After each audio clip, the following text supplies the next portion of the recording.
are many powerful forces in this world. Death, money, taxes, Crunchyroll. But two of the strongest forces ever known to man are depression and happiness. Depression is known as the strongest force in adulthood, while happiness is known as the strongest force in childhood. But what would happen if these two opposing forces came together in a one-on-one fight to see who truly is the strongest? The unmovable object known as depression, or the unstoppable force known as happiness? This is my job today, as I analyze their movesets, weapons, and abilities to see who would win in an all-out brawl. Part 1. The Pit of Despair. Depression. According to the Mayo Clinic, depression is a mood disorder that causes a persistent feeling of sadness and also loss of interest. Also called major depressive disorder or clinical depression, it affects how you feel, think, and behave, and can lead to a variety of emotional and physical problems. You may have trouble doing normal day-to-day activities, and sometimes you may feel as if your life isn't worth living, and it can just swallow some people up. Swallowed up. Have you ever been swallowed up? Have you gone through a time of swallowing where everything was overwhelming? Depression is probably one of the most destructive forces that this world has ever known. It has a body count higher than Henry Kissinger, Genghis Khan, and Benito Mussolini combined. But its deadliness is not necessarily what you need to watch out for. It's what it can make an individual do. Depression can drive an individual to do something that they might grow to regret later on, or things that they might not be too proud in, like negatively altering the body, isolating yourself from your friends and family, or paying $30,000 in OnlyFans subscriptions. $30,000? Really? $30,000? Man, you know what I could do with $30,000? You know how much boba that is? Anyways, it is a pure primordial force of chaos and destruction when it gets its grip on people.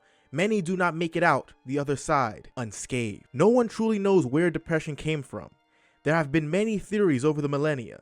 Some say it's caused by evil spirits. Others say it's the result of a chemical imbalance in the brain. And some say it's just the result of years of trauma. But no matter what you believe in, it is real, very real.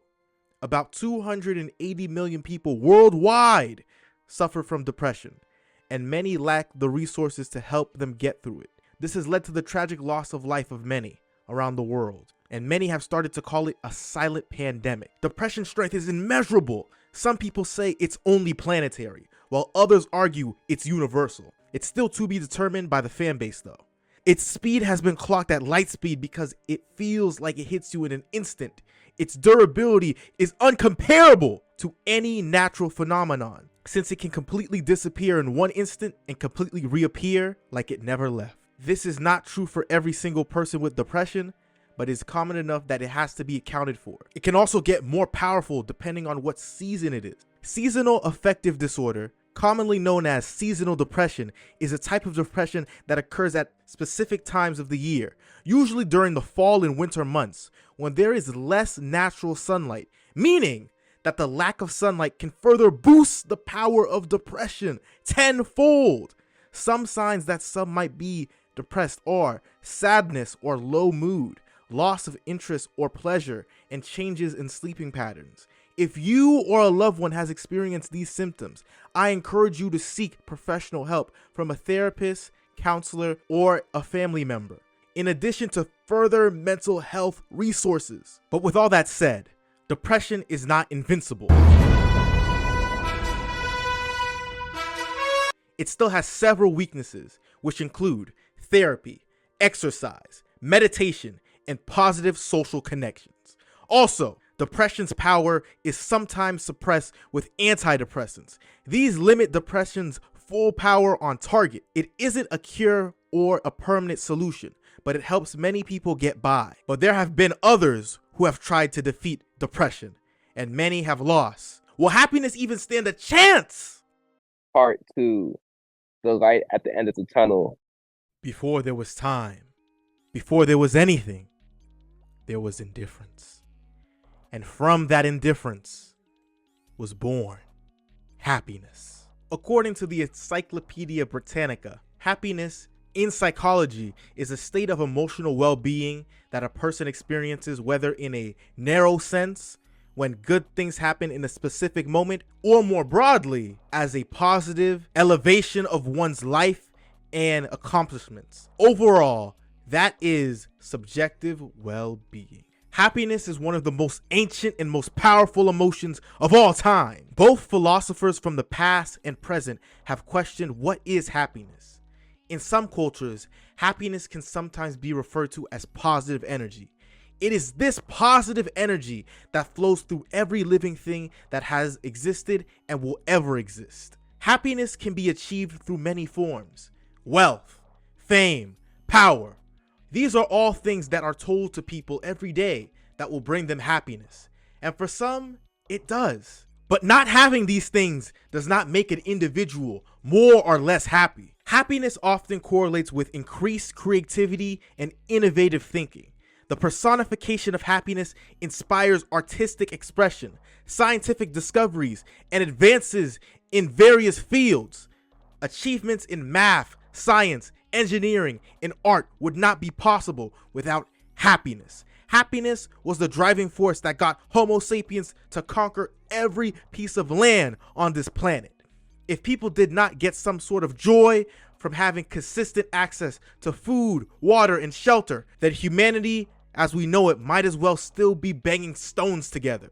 Happiness can also take shape in another more concentrated and potent form: love. Attention to watchers of this video. Smiling Observer is calling upon you to like, comment, and subscribe. Please. It's free and he has to get out of the trenches soon. So what are you waiting for? Subscribe already. If he's not suffering from chronic procrastination or his boba addiction, then he's making amazing videos. Smiling Observer will be back. When someone taps into the power of love, they can move mountains. They can annihilate entire armies. They can watch all of Bleach, including the fillers. God damn, them fillers are trash.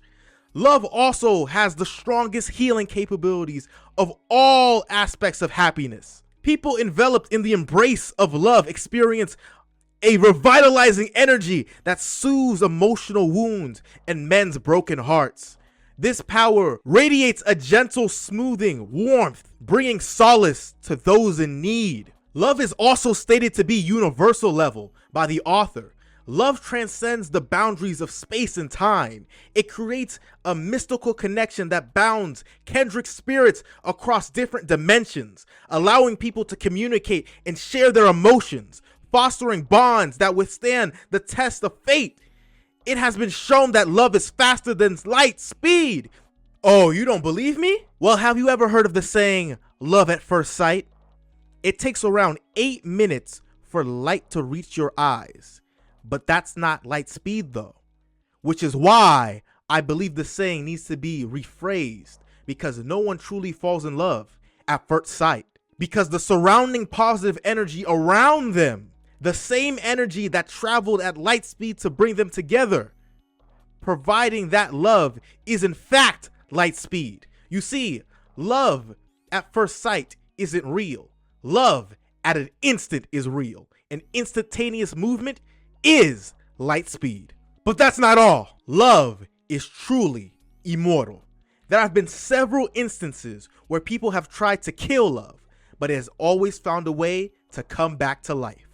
Like when your favorite TV show kills off one of your favorite characters and you swear you're going to stop watching. But because you love it so much, you continue watching the show anyways. Whether it has been stabbed, burned, mutilated, tortured, strangled, decapitated, drowned, love has always found a way to overcome.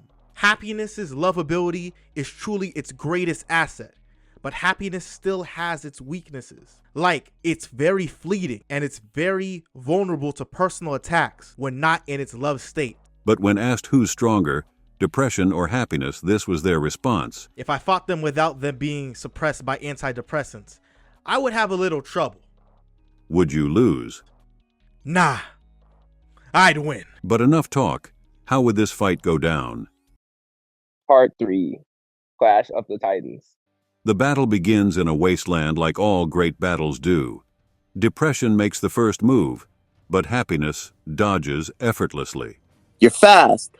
Thanks. They start to have a back and forth returning blows. Happiness charges up positive energy at depression, but they dodge it and they smirk. That almost hit me. Looks like it's time to get serious. Depression pulls out the blades of absolute unalivement and takes a swing at happiness and slashes them across the chest. All right, I have to start taking this seriously. No more games. Happiness then goes into their love mode to heal themselves from the slash. Interesting. So they can heal themselves. It doesn't matter. I'll keep slashing at them until there's nothing left. But then, happiness teleports behind them and hits them with a Popeye's biscuit combo. Depression is on the ropes now. Just in time. My love mode just ran out. But depression begins to weave some hand signs and then they say something. Domain expansion. Eclipse of desolation. Face it, you fool. I have won.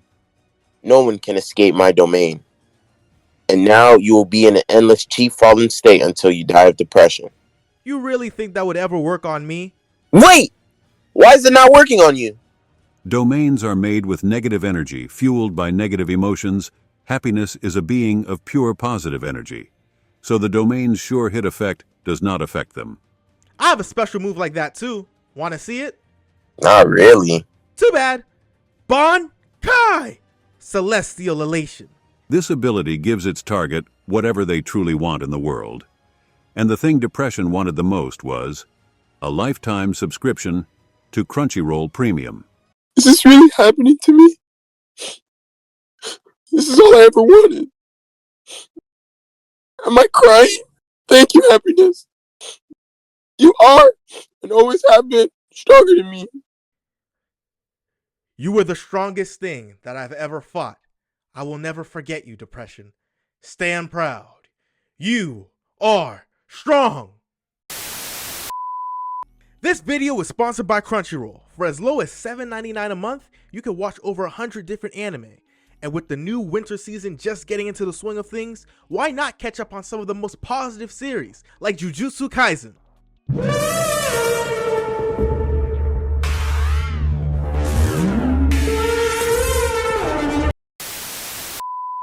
I'm joking. This video is not sponsored by Crunchyroll.